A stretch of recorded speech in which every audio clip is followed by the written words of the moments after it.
मैं 7:30 बजे पढ़ने के लिए बैठ गई थी और मैं यहाँ पे जीएनएम की साइंस क्लासेस ले रही थी, जो सर अभी रिसेंटली करा रहे हैं वो वाली। और जो छूटी हुई क्लासेस है वो मैं दिन में करती हूँ, इस टाइम नहीं करती हूँ क्योंकि मुझे दोनों को ही बैलेंस करना होता है।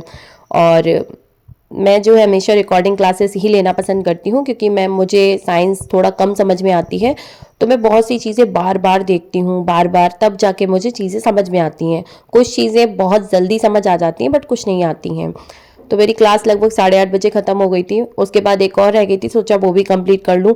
तो जैसे ही मैंने वो क्लास लगाई, लगभग मैंने 10 मिनट ही चला पाई। तो ऐसा तो कभी हो ही नहीं सकता कि आप घर गृहस्थी वाली महिला हैं और बच्चों की जिम्मेदारी है, सब कुछ है, तो कोई आके आपको डिस्टर्ब ना करे, ऐसा तो कभी हो ही नहीं सकता है, खासकर जब आपको ही सब कुछ देखना होता है। तो पड़ोसी थे, मेरे पास में ही रहते हैं ऊपर की साइड। तो भाई वो आ गई थी, लगभग उन्होंने मेरा 1 घंटा ख़राब किया। तो अंदर से तो बहुत गुस्सा आ रही थी, पर क्या कर सकते हैं, कुछ चीज़ों को देखना ही पड़ता है। तो मैंने क्या किया कि मेथी पड़ी थी, फिर मैं वो लेके बैठ गई थी। जब तक वो बैठी नहीं, लगभग 1 घंटे, तो मेरी मेथी वगैरह भी साफ़ हो गई थी। उसके बाद जैसे ही वो गई, मैं तुरंत पढ़ने बैठ गई थी।